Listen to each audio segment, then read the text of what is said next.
ओम शांति।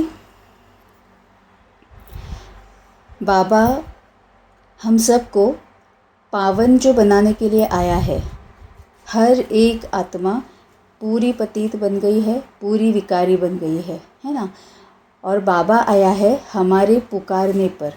हम इतने पतित और इतने विकारी बन गए कि हमने बाबा को दुख, दर्द, अशांति, डर, भय इसमें से निकालने के लिए हमने बाबा को आर्त रूप में पुकारा। हमारी पुकार सुनकर बाबा आया और अब बाबा हमें दुख, दर्द, चिंता, भय से निकालने के लिए आया है ना। अब हम जब दुख, दर्द, चिंता, भय, अशांति, असमाधान, असंतुष्टता इसमें से निकलते हैं, इसका ही मतलब हम सुखी बन रहे हैं, हम समाधानी बन रहे हैं, हम संपूर्ण पावन बन रहे हैं, हम संस्कारी बन रहे हैं, है ना। मतलब ही बाबा यहाँ पर आया है हमें बाप समान बनाने के लिए, हमें हमारा जो ओरिजिनल स्वरूप जो हमारा है उसमें वापस ले जाने के लिए बाबा आया है। अब जब बाबा आया है तो बाबा वर्षा लेकर आता है ना। जैसे हम कहीं पर जाते हैं, किसी के यहाँ जाते हैं या कोई अगर हमारे घर पे आता है तो कुछ ना कुछ तो एक हम लेके आते हैं ना, गिफ्ट लेके आते हैं ना, सौगात लेके आते हैं।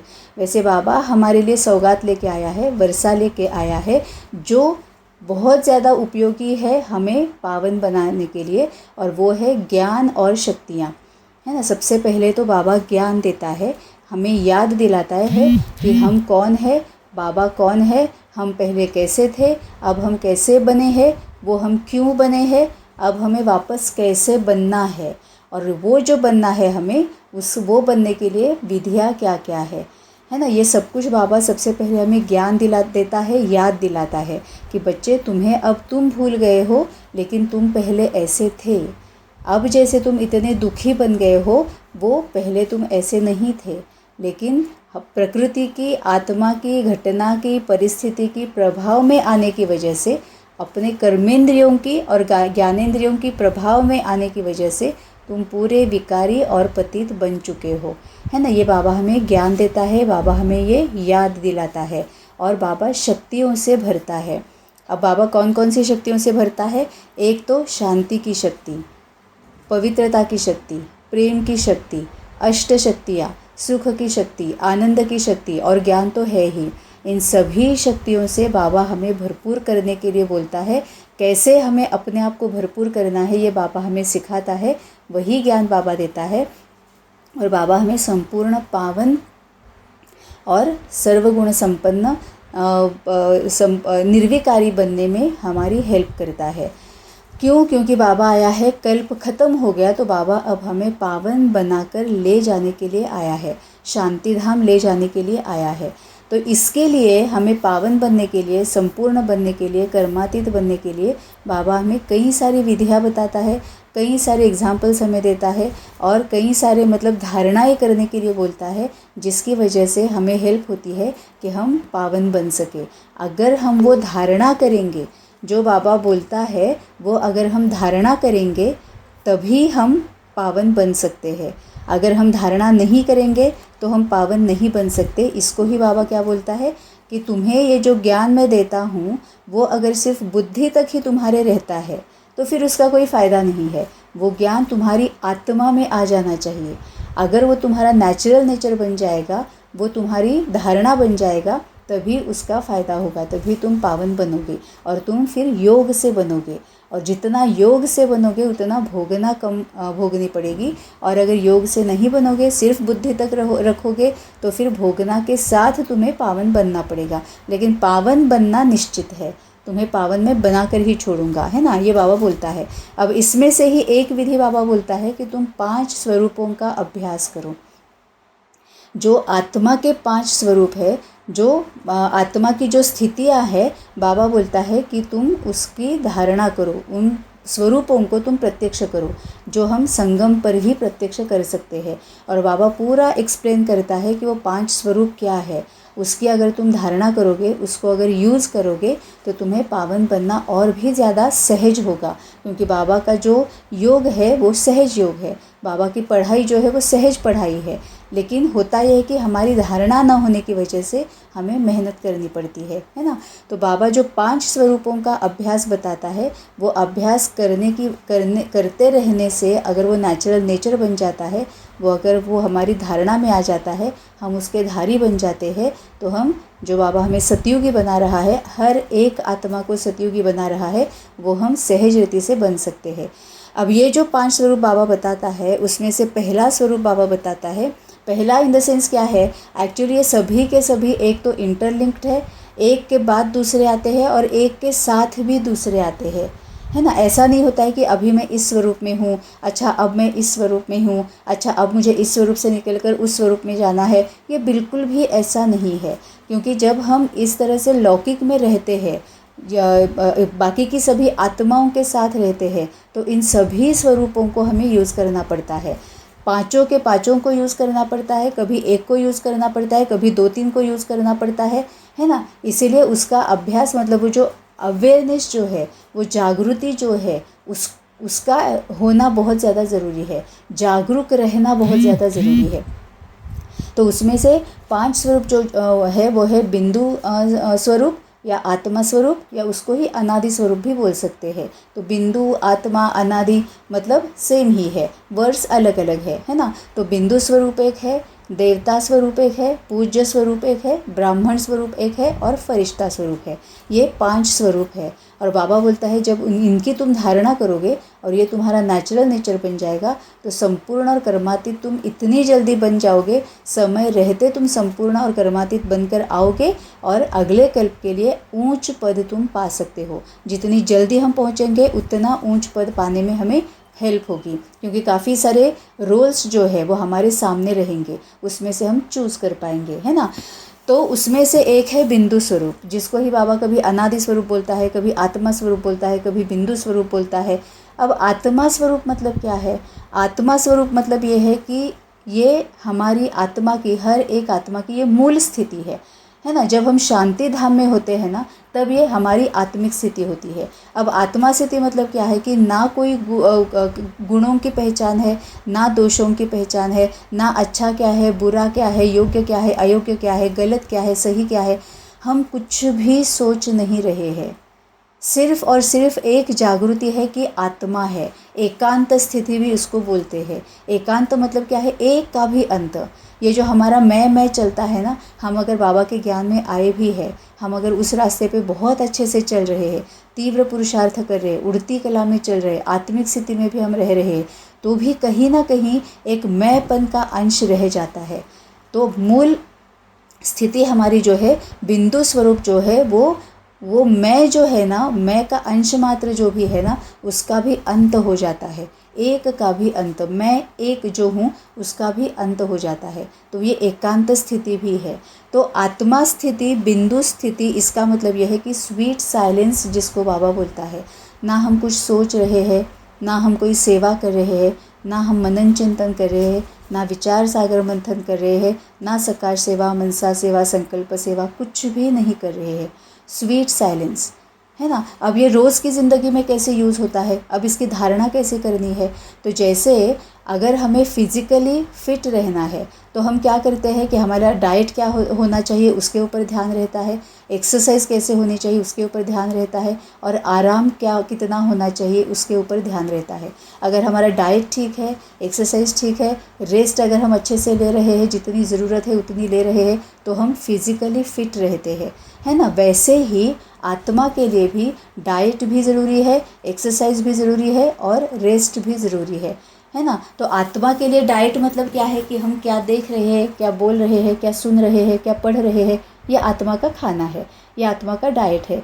जो हमारा खाना है वैसे हमारी हेल्थ होगी, है ना। तो क्या सुन रहे हैं, क्या सोच रहे हैं, क्या देख रहे हैं, क्या बोल रहे हैं, क्या पढ़ रहे हैं, इसके अनुसार ही हमारे संकल्प चलते हैं, है ना। कहीं पर अमेरिका में, अफ्रीका में, ऑस्ट्रेलिया में कहीं कोई है, उसके बारे में हम कभी सोचेंगे भी नहीं। क्यों? क्योंकि ना हमने उसके बारे में कभी सुना है, पढ़ा है, देखा है, बोला है, कुछ भी नहीं है, तो हम उसके बारे में सोचेंगे भी नहीं। तो आत्मा का जो खाना है वो सुनना, पढ़ना, सोचना, बोलना, सुनना, पढ़ना, देखना, बोलना, ये आत्मा का खाना है, डाइट है। एक्सरसाइज क्या है कि जो गलत और व्यर्थ चलते रहता है ना, ओवर थिंकिंग हम करते हैं, व्यर्थ चिंतन करते हैं, परदर्शन करते हैं, पर चिंतन करते हैं। तो एक्सरसाइज मतलब क्या है कि एफर्ट्स लेके इनिशियली शुरुआत में मेहनत करके उन संकल्पों को चैनलाइज करना है और बाबा के ज्ञान के बारे में सोचना है, ज्ञान का मनन चिंतन करना है। जो व्यर्थ संकल्प चलते हैं वहाँ से मन बुद्धि निकाल कर समर्थ संकल्प करने हैं।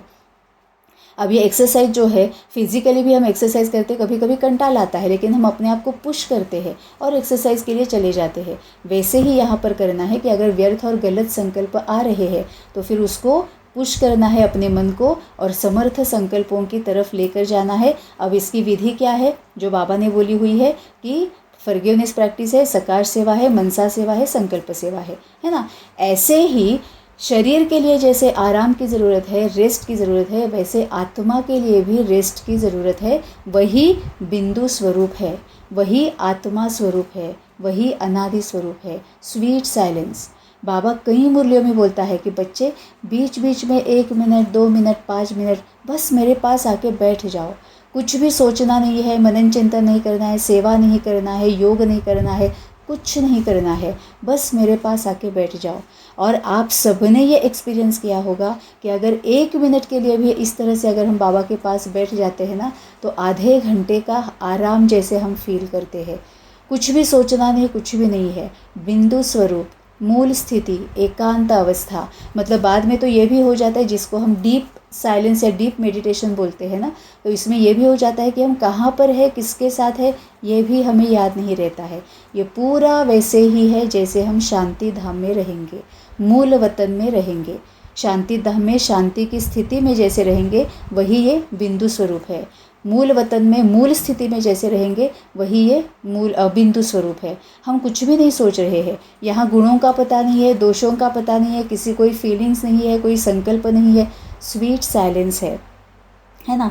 यहाँ पर कोई गुणों की महसूसता नहीं है, क्योंकि कोई दोष भी पता नहीं है, और दोष की महसूसता नहीं है क्योंकि गुणों की पता नहीं है। हम कुछ सोच ही नहीं रहे हैं, है ना। सिर्फ हम एक मैं और एक बाबा, और बाद में वो भी एकांत, एक का भी अंत। इस तरह से हम जब बैठते हैं, स्वीट साइलेंस में बैठते हैं, वही है आत्मा स्थिति, वही है अनादि स्थिति, वही है बिंदु स्थिति।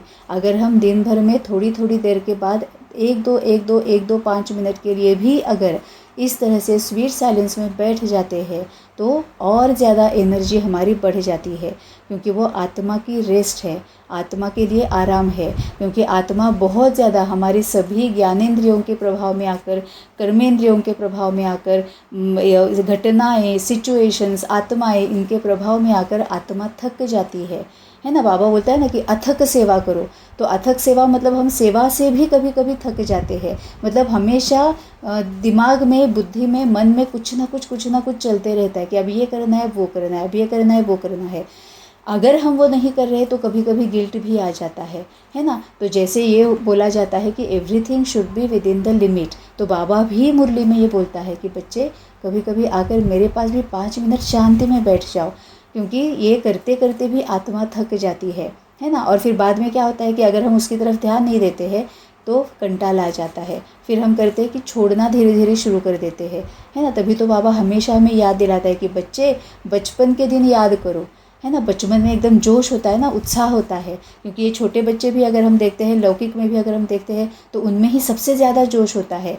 एक तो या तो सोते रहते हैं, लेकिन उनका सोना भी इतना डीप साइलेंस में होता है, डीप स्लीप होती है, स्वीट साइलेंस ही होता है, वो कोई भी फिक्र नहीं है। हम भी जब एकदम डीप स्लीप में होते हैं, वही आत्मा स्थिति है। हम कुछ भी सोच नहीं रहे, सपने नहीं देख रहे हैं, कुछ भी नहीं है। हमें समझ में भी नहीं आ रहा है कि दिन है, रात है, सुबह है, शाम है, मैं कौन हूँ, औरत हूँ, आदमी हूँ, बच्चा हूँ, बूढ़ी हूँ, कुछ भी पता नहीं है। तो ये जो डीप स्लीप जो होती है, वही आत्मा रूप की, बिंदु स्वरूप की स्थिति है ना। तो जैसे ही हम, अब इसको धारण कैसे करना है, जानबूझकर बीच बीच में बाबा के पास जाकर 2-5 मिनट के लिए बाबा के पास जाकर बैठना है कि बाबा बस मैं तुम्हारे पास आ गई हूँ, अब मुझे सिर्फ तुम्हारे साथ स्वीट साइलेंस में बैठना है, कोई भी सोच नहीं, कुछ नहीं, कुछ नहीं, है ना। तो ये बीच में जब अगर हम करते रहते हैं तो ये जो होता है ना, कभी कभी कई सारे भाई बहन बोलते हैं कि नींद आने लगती है, जैसे ही बाबा के साथ योग में बैठते हैं नींद ही आ जाती है, गुटके लेना शुरू कर देते हैं। ये इसीलिए होता है क्योंकि सेवा करते करते भी थक ही जाते हैं ना। आफ्टर ऑल अल्टीमेटली हमें ये कभी नहीं भूलना चाहिए कि हम जब तक देह में है तब तक हम कोई ना कोई मर्यादा में है ही, किसी न किसी कोई ना कोई मर्यादा तो है ही। मुक्त अवस्था है नहीं जब तक हम देह में है, हमें वो डेवलप करनी है। इसीलिए ये जो बिंदु स्वरूप जो है उसको धारण कैसे करना है, तो अपने आप को आदत डालनी है कि हर थोड़ी थोड़ी देर के बाद बाबा के पास जाकर स्वीट साइलेंस में बैठना है, जो हमारी ओरिजिनल स्थिति है उसमें बैठ जाना है। ठीक है। दूसरा स्वरूप जो बाबा बताता है वो है देवता स्वरूप। अब यहाँ पर क्या है कि आत्मा ने पूरी तरह से, अभी हम संगम युग पर है, बाबा आया हुआ है, बाबा हमें पावन बना रहा है ना। तो आत्मिक स्थिति में हम रहे, बिंदु स्वरूप में रहे, लेकिन अगर हम देह में है, इस लौकिक दुनिया में रह रहे हैं, तो हमें वापस भी तो आना ही है ना, वापस आना ही होगा। अब इसके लिए बाबा क्या बोलता है कि तुम्हें अगर पावन बनना है ना, तो तुम्हें देवता स्वरूप बनना है। अब देवता स्वरूप मतलब क्या है? देवता स्वरूप मतलब यह है कि वहाँ पर सर्वगुण संपन्न, संपूर्ण निर्विकारी, मर्यादा पुरुषोत्तम, अहिंसा परमोधर्म, ये वहाँ पर, और 16 कला संपूर्ण, ये उसकी स्थिति है। देवता स्वरूप मतलब इन सबको धारण हमने किया हुआ है ना। अब देवता स्वरूप में जब हम होते हैं मतलब वो सतयुग है ना। पहले का क्या था? मुक्ति धाम था, शांति धाम था, मतलब बिंदु स्वरूप। अब जैसे ही हम पहले आ गए जन्म लेकर, तो वो है देवता स्वरूप। देवता स्वरूप मतलब सतयुग है, सतयुग और त्रेता युग, इसको देवता स्वरूप कहा जाता है। अब देवता स्वरूप में भी क्या है कि जो हम यहाँ पर संगम में सीखते हैं, जो हम बाबा से सीख कर धारण करते हैं, उसको वहाँ पर प्रत्यक्ष करना है ना। मतलब क्या करना है कि सर्वगुण संपन्न, सभी गुण, नम्रता, मधुरता, रहमदिलता, सत्यता, दृढ़ता, है ना, ये सभी गुणों को प्रत्यक्ष वहाँ पर करना है। वहाँ पर कोई भी ऊंचा नहीं है, कोई भी नीचा नहीं है, सभी एक समान है, सभी जागरूक है अपने अपने रोल के लिए कि मेरा रोल क्या है। कोई भी किसी के भी रोल में इंटरफेयर नहीं कर रहा है, तो ऐसा कर, तू वैसा कर, तू ये क्यों नहीं करता, वो क्यों नहीं करता, ये भी नहीं है। और अगर किसी ने ये बोला तो उसका क्रोध भी नहीं है, गुस्सा भी नहीं है, अपमान भी नहीं है कि तुमने क्यों मुझे बोला, कुछ भी नहीं है ना। देवता स्वरूप मतलब सभी शक्तियों से युक्त, सभी गुणों से युक्त। अष्ट शक्तियाँ है, पवित्रता की शक्ति है, सुख की शक्ति है, आनंद की शक्ति है, शांति की शक्ति है ना। ये सभी प्रत्यक्ष हो रहा है। 16 कला हम संपूर्ण है। अब 16 कला संपूर्ण मतलब ही देवता स्वरूप। अब यहाँ पर वो धारण कैसे करना है? तो ये 16 कलाएँ जो है ना वो अपने आप में धारण होनी चाहिए। एक तो सभी शक्तियों को यूज़ करना है। अगर जैसे बाबा बोलता है ना कि सामने अगर कोई विकारी आत्मा आ जाती है, क्रोधी आत्मा आ जाती है, तो हमें उसके प्रभाव में नहीं आना है। देवता स्वरूप करना है मतलब क्या है कि अगर कोई क्रोधी आत्मा सामने आ रही है तो हमें अपने जो शक्तियां हैं, गुण जो है, उनको प्रत्यक्ष करना है। मतलब प्रेम की शक्ति, शांति की शक्ति, ज्ञान की शक्ति, इसको हमें प्रत्यक्ष करना है। वाइब्रेशंस हमें वही यूज़ करने हैं, वही वाइब्रेशंस रेडिएट करने हैं, है ना। अब 16 कला संपूर्ण निर्विकारी, सर्वगुण संपन्न, इसका मतलब भी क्या है कि यहाँ पर वो भी आ जाता है कि जैसे ही सामने कोई आ जाता है, जैसे बाबा बोलते हैं ना 3 सेकंड्स पॉलिसी, तुम पहले पॉज ले लो इमीडिएटली। मतलब वाचा के ऊपर अपना पूरा कंट्रोल होना चाहिए, तो थोड़ा सा पॉज ले लो। इसका ही मतलब क्या है कि हम वो शांति धाम में जाते हैं। ऊपर जैसे बिंदु स्वरूप बोला है ना, उसमें हम जाते हैं। मतलब मैं आत्मा हूँ, आत्मिक स्थिति में जाते हैं, लेकिन फिर भी देह में है, इस वजह से वो सभी स्वरूप हमारे प्रत्यक्ष होते हैं। आत्मिक स्थिति में हूँ, मैं आत्मा स्वरूप में हूँ, बिंदु स्वरूप में हूँ, मतलब ही मैं ज्ञान स्वरूप हूँ। मुझे पूरा ज्ञान है कि ये जो अभी व्यक्ति, घटना या परिस्थिति मेरे सामने आई हुई है, वो किस वजह से आई हुई है। या तो मैंने पहले कभी इनको दिया हुआ है, वो वापस मिल रहा है, या तो उनका ये संस्कार है कि वो दूसरों को परेशान करते हैं, तकलीफ़ देते हैं, ये उनका खुद का संस्कार है। अगर वो वापस आ रहा है, मेरा दिया हुआ वापस आ रहा है, तो उसके लिए विधियाँ बाबा ने बताई हुई है। उसमें भी देवता स्वरूप को ही हम प्रत्यक्ष करते हैं, क्योंकि हम उसमें भी फॉरगिवनेस, सकार सेवा, मनसा सेवा, संकल्प सेवा ही करते हैं और अपना शांति का और प्यार का यही जो गुण जो है, शक्तियाँ जो है, उसको प्रत्यक्ष करते हैं। और अगर सामने वाले का संस्कार है कि वो दूसरों को तकलीफ़ देता है, परेशान करता है, वहाँ पर भी हम क्या करते हैं, उसके संस्कारों के साथ अपने संस्कार मिलाते हैं। अगर वो क्रोधी है तो हम शांति से और प्रेम से उसके साथ व्यवहार में आते हैं। वो निर्बल है, इस वजह से उसका अपने आप पर कंट्रोल नहीं है ना, इसीलिए वो बहुत ज़्यादा क्रोधी है, क्योंकि क्रोध के प्रभाव में आता है।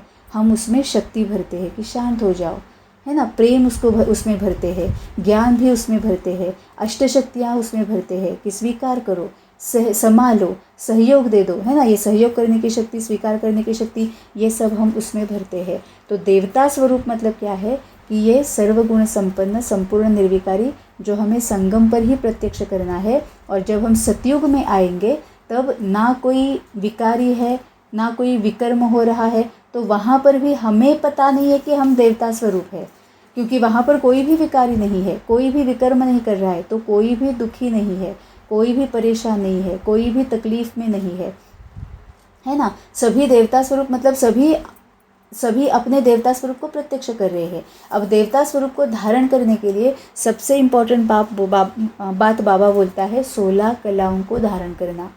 अब 16 कलाओं में क्या क्या आता है कि आर्ट ऑफ रिलैक्सेशन, है ना। आर्ट ऑफ रिलैक्सेशन मतलब क्या, आराम करने की कला। अब आराम करने की कला मतलब भी क्या है, जैसे ऊपर बाबा ने आत्मा स्थिति बताई, बिंदु स्वरूप बताया कि बीच बीच में आकर मेरे पास आओ, शांति से बैठो, स्वीट साइलेंस में बैठो और तुम में एनर्जी, अपने आप में एनर्जी भर जाएगी, है ना। अगेन वापस जब तुम कर्म में आओगे तो पूरे उत्साह के साथ और शक्तियों के साथ आओगे, है ना। तो तुम्हारी जो थकान जो है ना, उसको भी मिटाना है, तो आत्मा को भी आराम देना है ना। तो आत्मा जब कुछ भी सोच नहीं रही है, जो कुछ हो रहा है अच्छा हो रहा है, ड्रामा पर पूरा भरोसा, ड्रामा पर पूरा निश्चय कि जो कुछ हो रहा है अच्छा भी हो रहा है और एक्यूरेट भी हो रहा है ना। तो अपने आत्मा को आराम देना है, मतलब स्वीट साइलेंस में बैठने की आदत डालनी है। सही है, गलत है, अच्छा है, ऐसा होना चाहिए, वैसा होना है, कुछ भी नहीं सोचना है ना। आराम करने की कला, बीच बीच में जाके बाबा के पास बैठना है, एकांत स्थिति में जाना है और इससे बहुत ज़्यादा फ़ायदा होता है। ओवर थिंकिंग जिसका है, उन्होंने भी अगर ये शुरू किया ना करना, ओवर थिंकिंग ख़त्म हो जाता है। दूसरा और भी क्या है कि व्यवहार में आने की कला, इसका ही मतलब क्या है, दूसरों के संस्कारों के साथ अपने संस्कार मिलाकर चलो, परखने की शक्ति, है ना। व्यवहार में आते हैं मतलब क्या है कि सामने वाला जो कुछ भी उसके संस्कार दिखा रहा है, उसके अनुसार अपने संस्कारों को चेंज करना है, चेक करना है, उसके अपने संस्कारों को प्रत्यक्ष करना है। जैसे बोला जाता है ना कि वो कृष्ण गोपियों के साथ नृत्य करता था ना, तो ताल से ताल मिलाते हैं। हम नृत्य करते हैं दूसरों के साथ तो क्या करते हैं, गरबा कितना फेमस है ना। तो गरबा करते हैं मतलब ही क्या करते हैं, दूसरों के साथ अपना ताल मिलाते हैं और तभी तो वो बहुत अच्छा नृत्य चलता है ना। बाबा वही करता है कि संगठन में भी, संगठन मतलब हम जिनके भी साथ है, फिर वो बाबा के पहचानने वाले बच्चे हैं या नहीं है, इससे कोई फ़र्क नहीं पड़ता। हमारे लिए संगठन मतलब सभी के सभी जिनके साथ हम रहते हैं। तो संगठन में हम तभी एक दूसरे के साथ चल सकते हैं जब हम दूसरों के संस्कारों के साथ अपने संस्कार मिलाते हैं, दूसरों का व्यवहार देख कर, परख कर, फिर अपने व्यवहार को अकॉर्डिंगली चेंज करते हैं, है ना। तो ये भी एक कला है जो 16 कला संपूर्ण अगर हम बनेंगे तभी देवता स्वरूप बन पाएंगे। आर्ट ऑफ कीपिंग हेल्दी, अपने आप को हेल्दी रखना है ना, अपने आप को स्वस्थ रखना है, स्वस्थ रहने की कला। अब स्वस्थ रहना है मतलब क्या है, हम स्वस्थ कब रह सकते हैं, हम हेल्दी खाएंगे, हम एक्सरसाइज करेंगे, हम आराम करेंगे, तभी हम स्वस्थ रह सकते हैं। अब आत्मा स्वस्थ कब रहेगी, हम क्या देख रहे हैं, सुन रहे हैं, पढ़ रहे हैं, वही हमारा खाना है ना। मतलब क्या करना है, दैवी गुण, दैवी शक्तियाँ, दैवी संस्कार, इनको ही भरना है अपने आप में। जो अच्छा है वही सुनना है। जैसे गणेश जी का बोला है ना कि उसके कान सूप जैसे है, तो सूप क्या करता है, जो अच्छा है वही अंदर रहता है और जो काड़ी कचरा, जो गंद है वो बाहर निकल के जाता है ना। तो अब ये जो बाबा बोलता है कि अपने आप को हेल्दी रखना है, इसका मतलब ही बाबा के ज्ञान के बारे में सोचना है, मनन चिंतन करना है, बाबा के साथ बात करनी है और जो दैवी गुण, दैवी शक्तियाँ, दैवी संस्कार है, उसको ही देखना है, सुनना है, बोलना है और धारण करना है है ना। और ये और भी एक बात है कि एक एक संस्कार अगर हम लेगा, एक एक कला अगर हम लेंगे और अपने पीछे के अनुभव जो बाबा की मुरली में बाबा बताता है, इस सब के ऊपर अगर हम मनन चिंतन करेंगे ना, तो अपनी खुद की एक मुरली निकल के आती है ना। जो भी हम बाबा के मुरली मतलब क्या है, जो हम बाबा के साथ जो ब्रह्मा बाबा ने शिव बाबा के साथ जो बात की, वही तो उसने लिख के रखा है, वही मुरली है ना। तो हम जब बाबा के साथ बात करते हैं, किसी के भी बात के ऊपर, कोई भी बात है, कोई भी आत्मा है, कोई भी परिस्थिति है, कोई भी घटना है, उसके ऊपर जब हम बाबा के साथ बात करते हैं, हमारी बाबा के साथ जो बात होती है वो मुरली है, वो हमारे लिए अपनी खुद की मुरली है। और अपनी खुद की मुरली भी हमें कितनी इम्पॉर्टेंट रहेगी ना, क्योंकि वो हेल्प करेगी, क्योंकि हमारे अंदर कौन कौन से विकारों के अंश है, कौन कौन सी कमी कमज़ोरियाँ हैं, वो हमें सब हमें ही ज़्यादा पता है। हम अगर चेक करेंगे और बाबा के साथ बात करेंगे, तो बाबा हमें जो बताएगा वो हमारे लिए हमारी खुद की अपनी मुरली बन जाती है, जो हमें पावन बनाने में, 16 कला संपूर्ण बनाने में और ज़्यादा हेल्प करेगी, है ना। तो आराम करने की कला, आर्ट ऑफ कीपिंग हेल्दी, मतलब आत्मा को हेल्दी रखना है। अब आत्मा हेल्दी रहेगी तो आत्मा तिल तिल नहीं मरेगी। आत्मा को ना दुख होगा, ना दर्द होगा, ना अपेक्षा भंग होगा, ना गुस्सा आएगा, ना क्रोध आएगा, ना जलन होगी, ना द्वेष होगा, ना अहंकार में आएगी। कोई नहीं, दुख नहीं, दर्द नहीं, कुछ भी परेशानी नहीं, तकलीफ़ नहीं, भय नहीं, चिंता नहीं, है ना। मतलब आत्मा हेल्दी है। अब जैसे फिजिकली जब हम हेल्दी रहते हैं, तब क्या होता है कि अगर बाहर, मतलब अगेन वो जो एग्ज़ाम्पल है कोरोना का, दी बेस्ट एग्ज़ाम्पल, कितने ही लोग ऐसे थे जिनको कोरोना हुआ था, लेकिन ऐसे भी कुछ थे, बहुत कम थे, लेकिन ऐसे भी कुछ थे जिनको कोरोना नहीं हुआ। अब ये क्यों नहीं हुआ? क्योंकि उनकी इम्यूनिटी बहुत ज़्यादा थी। तो जब हम दैवी गुण, दैवी शक्तियाँ, दैवी संस्कारों से भर जाते हैं ना, अपने आप को भरपूर करते हैं ना, तब हमारी इम्यूनिटी बढ़ती है, माया के प्रति हमारी इम्यूनिटी बढ़ती है। कोई भी सामने आ जाए, कितना भी विकारी और कितना भी पतित आत्मा अगर सामने आ जाए, हमारे ऊपर उसका प्रभाव नहीं होता, हम उनके प्रभाव में नहीं आते हैं, है ना। तभी तो हम हेल्दी रहते हैं, एकदम बेफिक्र बादशाह। और ये रहते हैं ना बेगमपुर के बादशाह, एकदम हर्षोल्लसित हम रहते हैं, है ना। तो बाबा बोलता है अगर तुम्हें हेल्दी रहना है, स्वस्थ रहना है, तो तुम्हें क्या करना पड़ेगा? इम्यूनिटी बढ़ानी पड़ेगी। इम्यूनिटी अगर बढ़ानी है तो आत्मा में दैवी गुण, दैवी शक्तियाँ, दैवी संस्कार भरपूर होने चाहिए, है ना। दूसरा है आर्ट ऑफ टीचिंग। अब ये सिखाने की कला जो है, अब सिखाना कैसे है? बाबा जैसे बोलता है वैसे मनसा वाचा कर्मणा स्वभाव संस्कार सूरत सीरत चाल चलन श्वासोश्वास, है ना। श्वासोश्वास हमें दूसरों को सिखाना है। जो कुछ भी हम सोच रहे हैं, बोल रहे हैं, कर्म में आ रहे हैं, जो हमारी एक्सप्रेशंस है, बॉडी लैंग्वेज है ना। जैसे अगेन वही एग्जांपल कि कोई भी अगर इन्फेक्शन आता है, जैसे कोरोना में भी हम इतने शांत थे, हम बिल्कुल भी हलचल में नहीं आए थे, तो दूसरों को हमने प्रत्यक्ष क्या किया कि इतनी भयावह अवस्था है, हम मतलब तिल तिल मर रहे हैं, लेकिन ये बेफिक्र है, ये एकदम शांत है, उन्हें कोई फ़िक्र नहीं है। हमें ना अपने ज़िंदगी की फ़िक्र थी, ना हमें जो जिनके साथ हम रह रहे उनके बारे में हमें फ़िक्र थी। क्यों? क्योंकि हम जानते थे कि हर एक का अपना अपना कर्मा है, जिसके अनुसार वो अपनी किस्मत लेकर आया है। और जैसे बाबा बोलता है कि अगर तुम एक अगर वहाँ पर हो, तुम एक अगर मेरे साथ कनेक्टेड हो, तो तुम कई सारी आत्माओं के लिए विघ्न विनाशक बन जाते हो, है ना। ये बाबा कई मुरली में बोलता है कि अपने लिए भी विघ्न विनाशक बनते हो और दूसरों के लिए भी तुम विघ्न विनाशक बन जाते हो, दूसरों की भी शक्ति तुम बढ़ाते हो। क्यों? क्योंकि हम रोज़ के रोज़ वो करते हैं ना, सकार सेवा, संकल्प सेवा, मनसा सेवा। तो हम कर क्या रहे हैं? हम दूसरी आत्माओं में दैवी गुण, दैवी शक्तियाँ, दैवी संस्कारों को ही भर रहे हैं ना, निर्बलों में शक्ति भर रहे हैं। तभी बाबा बोलता है कि आर्ट ऑफ टीचिंग मतलब तुम्हारा श्वासोश्वास हर सेकंड बाबा को प्रत्यक्ष करना है, दैवी गुण, दैवी संस्कार, दैवी शक्तियों को प्रत्यक्ष करना है, सर्वगुण संपन्न रहना है, संपूर्ण निर्विकारी रहना है, किसी भी विकार को प्रत्यक्ष ही नहीं करना है ना। अगर हम विकारों के बारे में सोचेंगे नहीं, विकारों के प्रभाव में आकर गलत और व्यर्थ सोचेंगे नहीं, तो ना मुँह से आएगा, ना कर्म में आएगा, ना फेशियल एक्सप्रेशन से आएगा, ना बॉडी लैंग्वेज से आएगा, है ना। सूरत से भी नहीं आएगा, चाल चलन से भी नहीं आएगा। इसका ही मतलब करना क्या है? बाबा के साथ कनेक्टेड रहना है और अपने आप को बाबा की जो दैवी गुण, दैवी संस्कार, दैवी शक्तियाँ जो है उसमें अपने आप को भरपूर करना है ना। विभा बहन, आपको कुछ बात करनी है?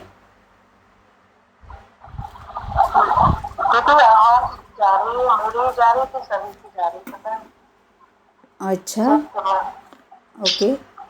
और किसी को ये तकलीफ परेशानी आ रही है कि आवाज़ आ रही है जा रही है ऐसे? हाँ दीदी, अभी मैं वही बोलने वाली थी, आवाज आ रही है जा रही है।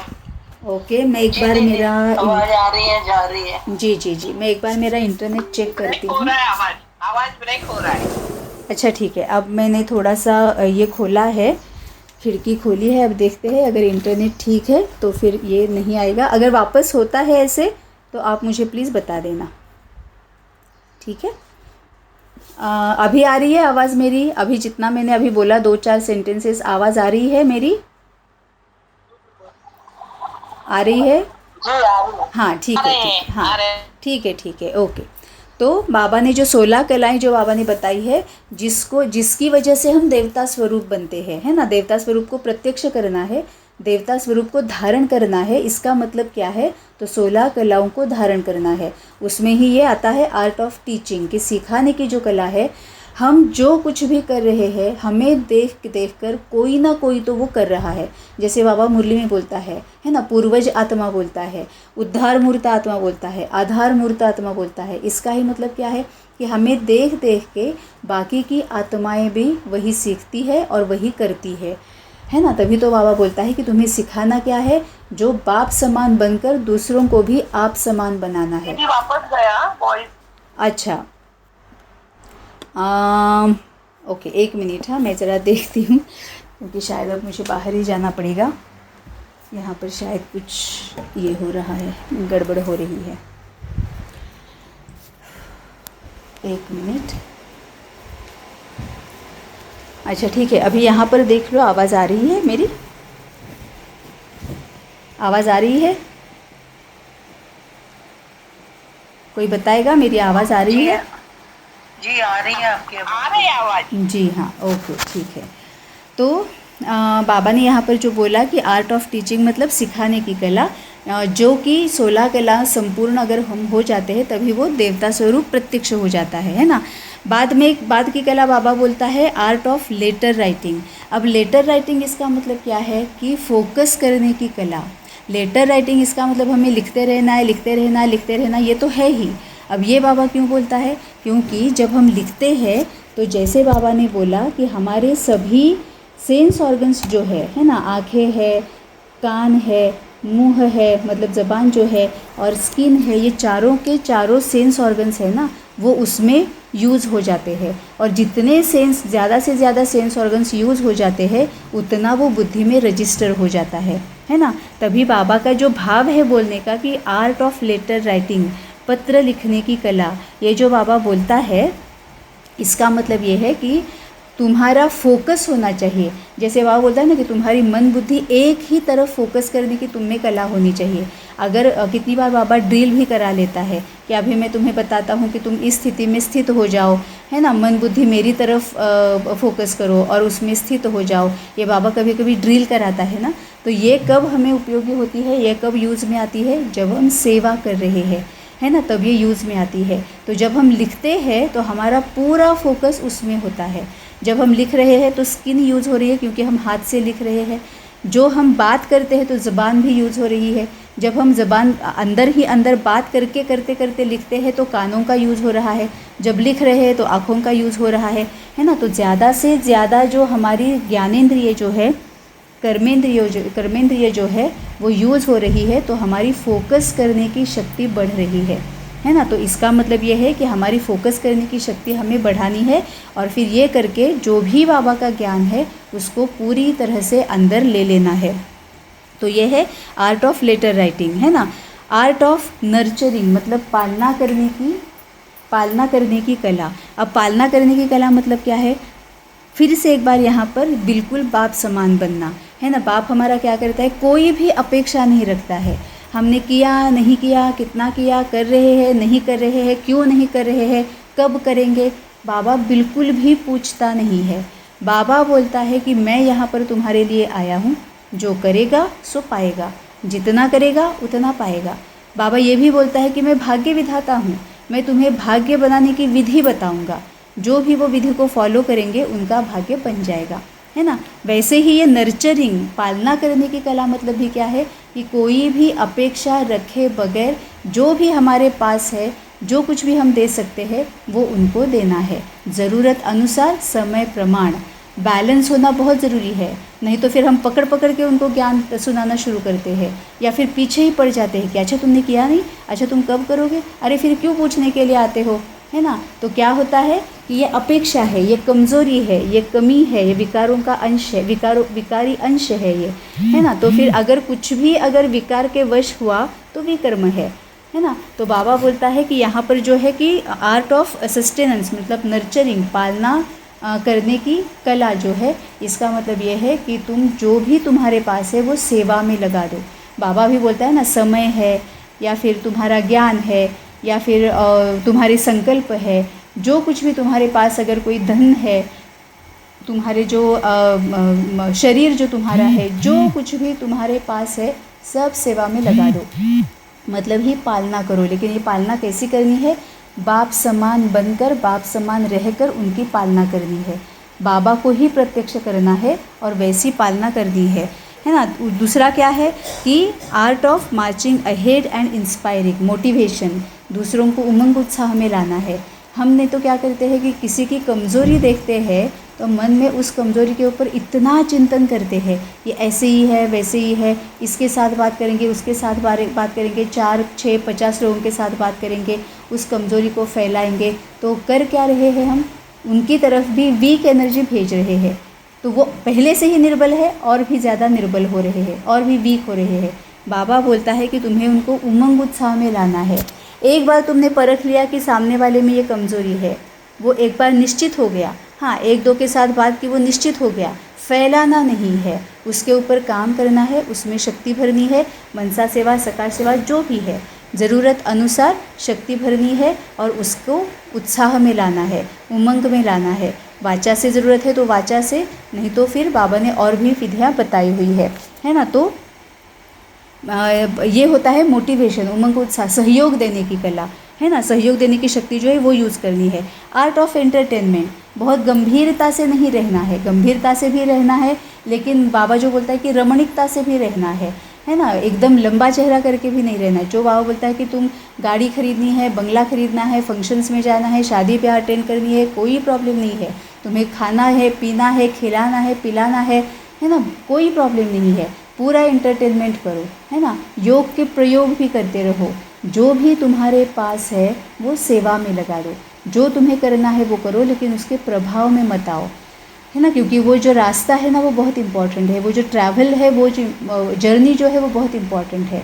कि तुम्हारे पास है उसका ग्रैटिट्यूड करो, धन्यवाद करो, सबका उपभोग लो। क्योंकि क्या है, जैसे हमारे सामने कोई दुख दर्द आता है तो हम क्या बोलते हैं, हमारे पिछले विकर्मों की वजह से दुख दर्द आया है, वैसे ही हम अच्छे काम भी तो करके आए हैं, तो अच्छे कामों का परिणाम भी तो हमारे सामने आएगा, उसकी वजह से भी तो हमें उपभोगने के लिए सुख मिल रहा है, उसका भी उपभोग लेना है, लेकिन पूरी तरह से बाबा के साथ कनेक्टेड रहकर, विकार से मुक्त रहकर, है ना। दूसरा है आर्ट ऑफ स्वीट टॉकिंग, मीठी बात करने की, कम बोलो, धीरे बोलो, मीठा बोलो, मतलब ही रहम दिल, है ना। तो अगर हम ये करेंगे तभी तो हम देवता स्वरूप बन रहे हैं, क्योंकि देवताएं ऐसी ही है, रहम दिल है, नम्र चित्त है, समा लेने वाले हैं, स्वीकार करने वाले हैं, सहयोग देने वाले हैं, है ना। तो यहाँ पर ही हमें वो प्रत्यक्ष करना है।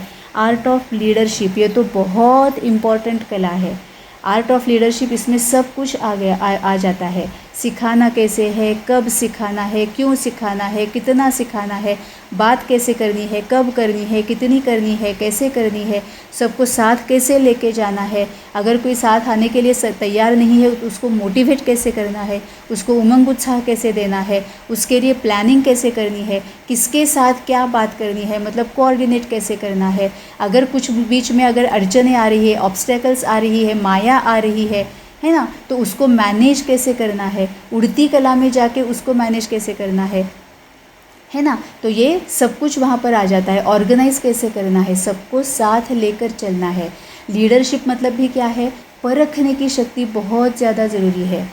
लीडरशिप के लिए परखने की शक्ति ज़रूरी है कि उनमें कौन सी विशेषताएं हैं, सबसे बेस्ट एग्जाम्पल बाबा। बाबा इतनी अच्छे से परखता है कि किसको क्या सेवा दे दें, है ना। कई सारी, हर एक को बाबा ने सेवा दी हुई है ना। तो बाबा परखता है, हर एक की विशेषता को परखता है। जी, इसको ही बाबा बोलता है कि गुणग्राही बनो, हर एक के गुणों को जानो, है ना। तो बाबा क्या करता है, बाबा हर एक की विशेषता को परखता है और फिर उसको अकॉर्डिंगली उससे काम लेता है, उसको निमित्त बनाकर कोई ना कोई काम लेता है। ज़रूरी नहीं कि बाबा एक को एक ही काम देता है, बिल्कुल भी नहीं।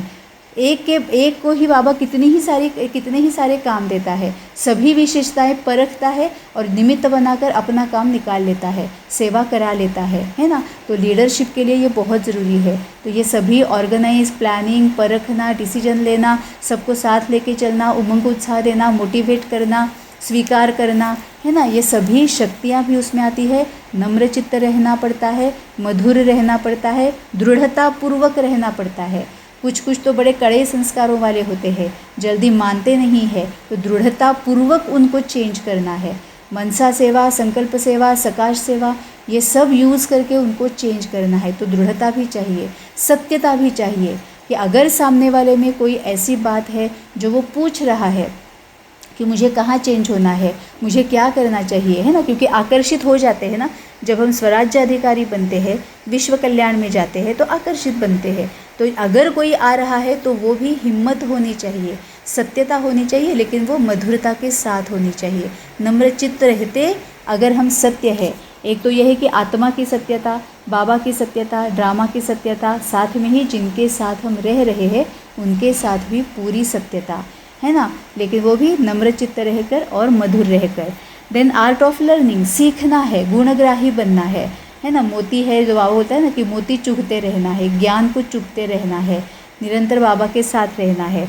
तो इस तरह से आर्ट ऑफ एकोमोडेशन। अब एकोमोडेशन मतलब क्या है, अपने आप को चेंज करना, मोल्ड करना।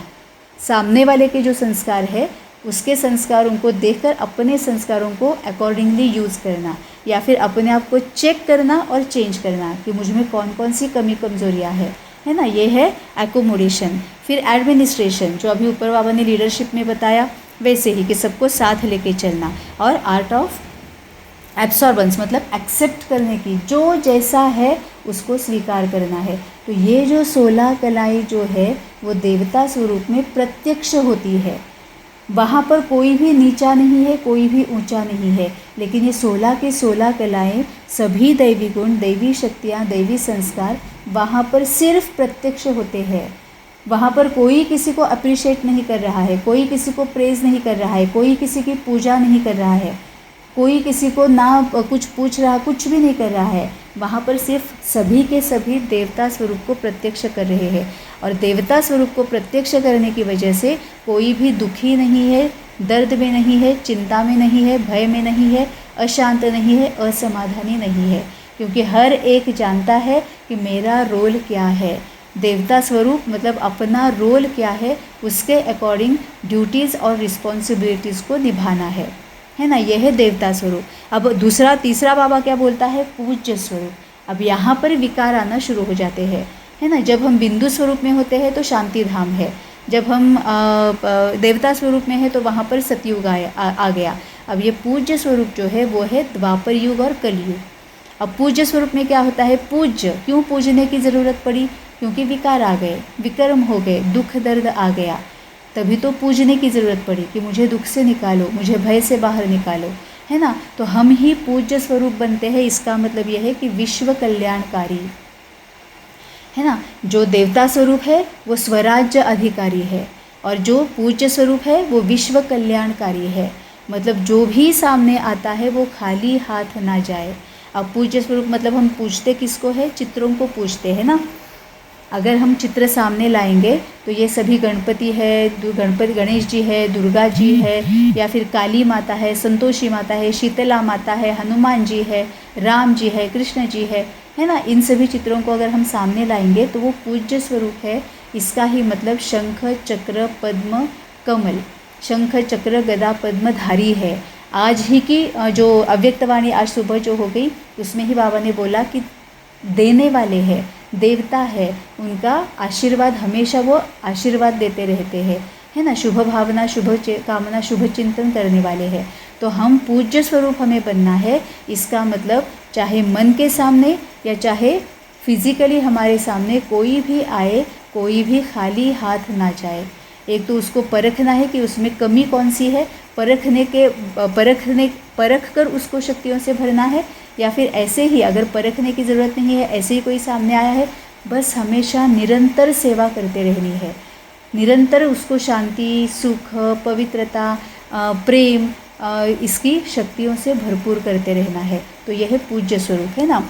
अगर शंख चक्र गदाधारी मतलब आज ही की मुरली में जैसे हो गया, शंख मतलब क्या है, ज्ञान देते रहना है। अब ज्ञान सुनाना है, वाचा से ही सुनाने की ज़रूरत नहीं है। तो पूज्य स्वरूप को अगर धारण करना है, इसका मतलब हमें शंख चक्र गदा पद्मधारी बनना है और देवता बने रहना है, लेवता नहीं बनना है। हमें देते रहना है, दूसरों के दुख हरते रहना है, विघ्न विनाशक बनते रहना है। गणपति को प्रत्यक्ष करना है ना। जैसे ऊपर भी बाबा ने गणपति का बताया, दुर्गा को प्रत्यक्ष करना है, शक्तियों को यूज़ करके दूसरों के विघ्नों को हरते रहना है, उनको दुखों से मुक्त करते रहना है, उनके दुखों के बारे में बात नहीं करते रहना है, फैलाना नहीं है, कमज़ोरी को फैलाना नहीं है, लेकिन वो भी अपनी कमज़ोरी से बाहर निकल के आए, इसीलिए उनको सहयोग देना है ना। तो पूज्य स्वरूप मतलब क्या है कि जो भी असमाधानी है, असंतुष्ट है, तो ये द्वापर और कलयुग में तो सभी आत्माएं ऐसी है, उसमें हमें पूज्य स्वरूप बनना है। सभी आत्माएं घोर कलयुगी है, बहुत ज़्यादा दुख में, दर्द में, परेशानी में, बहुत ज़्यादा डरी हुई, और उनको भी समझ में नहीं आ रहा है कि हम क्या कर रहे हैं, क्यों कर रहे हैं और कैसे कर रहे हैं और हमें करना क्या है, उनको भी समझ में नहीं आ रहा है। तो मनसा सेवा, सकाश सेवा, संकल्प सेवा, स्वभाव, संस्कार, सूरत, सीरत, मनसा, वाचा, कर्मणा, सब में से सबको शक्तियों से, गुणों से भरपूर करते रहना है। ये हमारा पूज्य स्वरूप है, जिनके साथ हम रह रहे हैं पूरी दुनिया को। अब पूरी दुनिया में हमारी फैमिली भी आती है, मुझे छोड़ के बाकी की सभी आत्माएं दुनिया है। तो पूरी दुनिया को दैवी गुणों से, दैवी शक्तियों से भरपूर करते रहना है। जो भी हमारे सामने आता है, खाली हाथ ना जाए, उसको आशीर्वाद देते रहना है, शुभ भावना, शुभ कामना, शुभ चिंतन करते रहना है। यह है पूज्य स्वरूप। अब चौथा बाबा ने बोला है ब्राह्मण स्वरूप। ब्राह्मण स्वरूप बाबा ने बोला है कि चोटी का स्वरूप है। ब्राह्मण स्वरूप मतलब क्या है, पूरी तरह से सभी स्वरूप वहाँ पर प्रत्यक्ष होते हैं। सबसे इम्पॉर्टेंट बात तो यह है कि ब्राह्मण स्वरूप मतलब आत्मिक स्थिति है, मन मनाभव है, उपराम है, देहभान में भी और देही अभिमानी भी, दोनों का बैलेंस है ना। क्योंकि हमें गृहस्थ में रहना भी है, इस लौकिक दुनिया में रहना भी है, फिर भी हमें उपराम रहना है, फिर भी हमें बाबा के साथ रहना है। ब्राह्मण स्वरूप मतलब क्या है, पूरे ज्ञान की क्लैरिटी है, कोई भी ऐसी बात नहीं है जो हम जानते नहीं है ना। ये दुख क्यों आते हैं, सुख कैसे लाने हैं, आत्मा क्या है, परमात्मा क्या है, विकार मतलब क्या है, पतित क्या है, पावन क्या है, सृष्टि चक्र कैसे चलता है ना। ये भक्ति मार्ग में जो यूज़ होता है, स्वस्तिक यूज़ होता है, गोपद में यूज़ होता है, ये सभी चित्रों की पूजा होती है। वो चित्र कौन है, वो देवता है कौन है, वो वैसे बने कैसे, सब कुछ हम जानते हैं। अध्यात्म पूरा हम जानते हैं, आत्मा के अध्ययन के बारे में हम पूरा जानते हैं, वो है ब्राह्मण स्वरूप। अब ब्राह्मण स्वरूप मतलब क्या है, ब्राह्मण स्वरूप में कोई भी आत्मा सामने आती है ना। तो सबसे पहले तो हम ब्राह्मण स्वरूप में अगर है तो मतलब ज्ञान स्वरूप को प्रत्यक्ष करना है। मतलब हमें जानना है कि ये आत्मा है, मैं आत्मा हूँ, मैं जैसे अपने ऊपर काम कर रहा हूँ वैसे ही ये आत्मा है, वो भी अपने ऊपर काम कर रही है, उसमें भी गुण दोष है जैसे मुझ में गुण दोष है। तो उसमें जो दोष है उसमें से बाहर निकालने के लिए उसको मुझे शक्ति भरनी है, उसको मुझे हेल्प करनी है। तो ज्ञान स्वरूप हो गया, पवित्र स्वरूप हो गया, शांत स्वरूप हो गया, है ना। क्योंकि जैसे हमें ये ज्ञान आ जाता है कि मैं आत्मा हूँ, वो आत्मा है, हम सभी एक जर्नी पर चल रहे हैं जो पावन बनने के बाद ख़त्म हो जाएगी। हम सभी पावन बनने की जर्नी पर चले हैं। कोई कर्म योग में है, कोई भक्ति योग में है, कोई ज्ञान योग में है, कोई राजयोग में है। हम ज्ञान योग में चल रहे हैं, कोई भक्ति में चल रहे हैं, पूजा अर्चा पूरे भरोसे के साथ और पूरे विश्वास के साथ वो कर रहे हैं, तो वो भी पावन ही बनना चाहते हैं, इसीलिए ही कर रहे हैं। कोई कर्म योग में है, अपने कर्म को ही वो मान रहे हैं, अपने कर्म को ही वो प्रामाणिकता के साथ, सच्चाई के साथ कर रहे हैं। वो भी ये क्यों कर रहे हैं, क्योंकि वो भी पावन बनना चाहते हैं, है ना। तो हर एक अपनी पावन बनने की जर्नी पर है, ये हमें ज्ञान मिल गया। हम वहाँ पर शांत हो गए। शांत जैसे हो जाते हैं वाइब्रेशंस की वजह से, सामने वाले को भी हम शांति की शक्ति दे रहे हैं। जैसे ही हम शांत हो जाते हैं, पवित्र स्वरूप, शुभ भावना, शुभ कामना, शुभ चिंतन कि तुम्हारा भी भला हो, है ना, सुख स्वरूप हो जाते हैं, आनंद स्वरूप हो जाते हैं, है ना। तो ब्राह्मण स्वरूप जो है वो उच्च चोटी का इसीलिए बताया गया है क्योंकि इसमें सभी स्वरूपों को प्रत्यक्ष किया जाता है।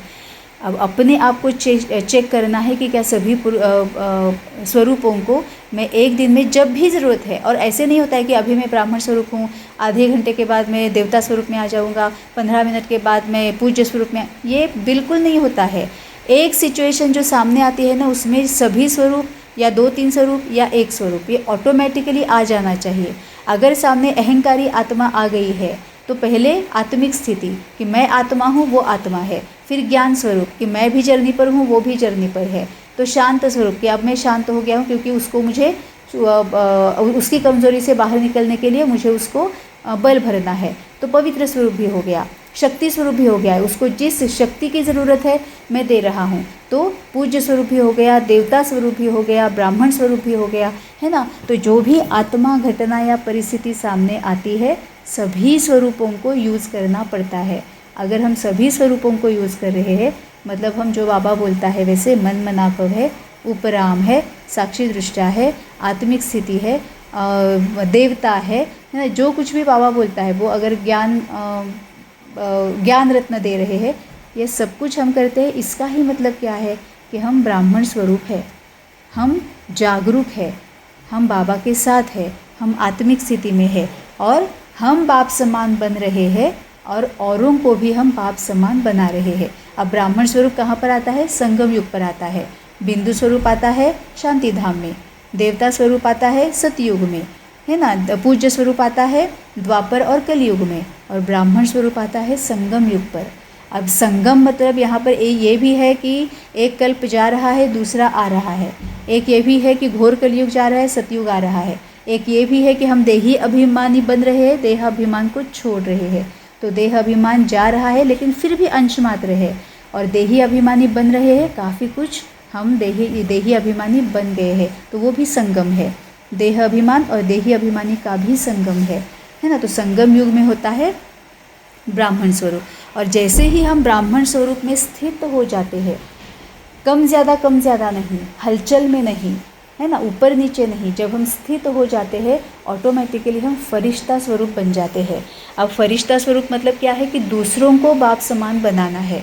ब्राह्मण स्वरूप में हम बाप समान बन रहे हैं, हम सभी दैवी गुण, दैवी शक्तियाँ, दैवी संस्कार इसको भरपूर कर रहे हैं और प्रत्यक्ष कर रहे हैं। लेकिन फरिश्ता स्वरूप मतलब हम दूसरों को बाप समान बना रहे हैं, हम दूसरों में बल भर रहे हैं, हम दूसरों को उनकी कमज़ोरियों से बाहर निकलने के लिए हम उनको सहयोग दे रहे हैं, है ना। फरिश्ता स्वरूप मतलब पूरी तरह से देह में रहते हुए भी आत्मिक स्थिति में है। बिंदु स्वरूप मतलब क्या है कि पूरा बिंदु स्वरूप, देह का पता ही नहीं है, देह भान क्या होता है, देही अभिमानी क्या होता है, बाबा क्या है, कुछ भी पता नहीं है, ना गुणों का पता है, ना विकारों का पता है, ना संस्कारों का पता है, कुछ भी पता नहीं है, बस एकांत अवस्था, कुछ भी संकल्प नहीं है, कुछ भी सेवा नहीं है, कुछ नहीं है, सोच ही, संकल्प ही कुछ नहीं है, स्वीट साइलेंस, है ना। लेकिन फरिश्ता स्वरूप मतलब क्या है, ये अगेन संगम पर होता है कि देहभान में रहते हुए भी देही अभिमानी बनना है।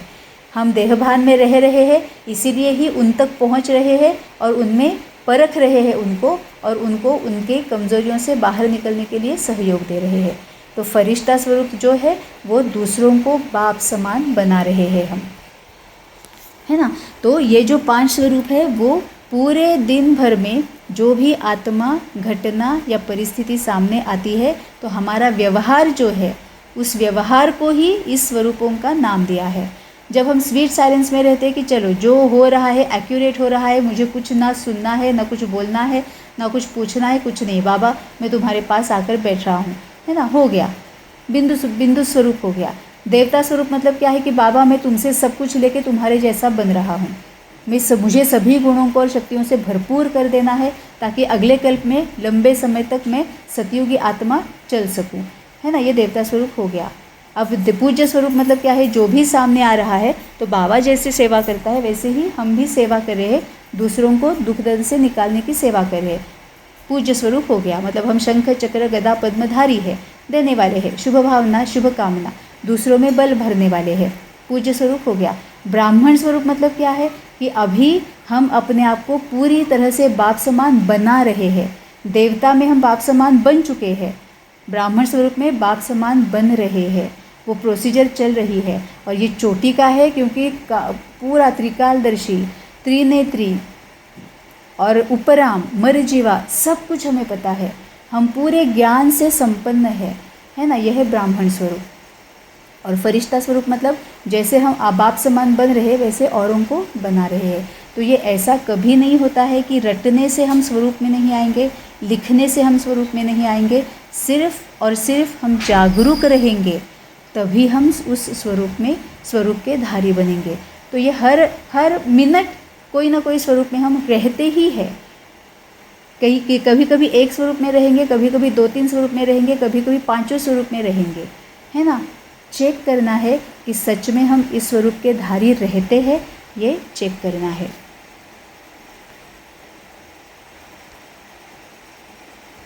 ओम शांति।